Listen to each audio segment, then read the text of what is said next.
இன்றைய சுதந்திர தினம் நல்வாழ்த்துக்கள்.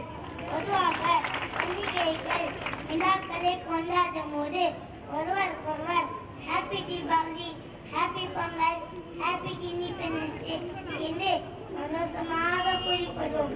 இன்றைக்கு சுதந்திர நாள், கொண்டாட வேண்டிய நாள். ஆனால் என் உள்ளத்தில் உள்ள துக்கம் என்னை பேச விடாமல் தடுக்கிறது. நான் என் இதயத்தை என் கையில் பிடித்தபடிதான் நான் இப்போது பேசிக் கொண்டிருக்கிறேன். ஏன் அவேர்னஸ் இந்தியா மூவ்மெண்ட் என்ற இயக்கம் யாரை முன்மாதிரியாக வைத்து உருவாக்கப்பட்டதோ அவர் என்று நம்மோடு இல்லை.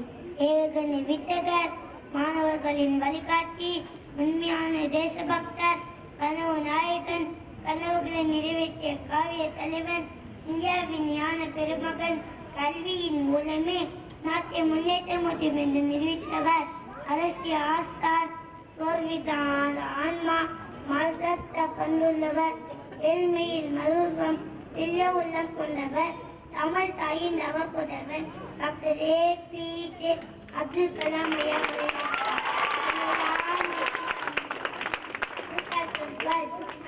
உலகம் அறிந்துவிடும் பெரிய சுனாமி வரப்போகிறது என்று கூறினார்கள்.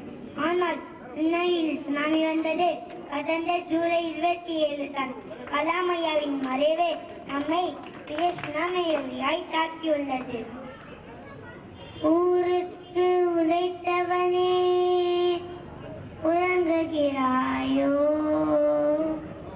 உழைத்தது போதுமென்று உறங்குகிறாயோ, போராக்கு அழைத்தவனே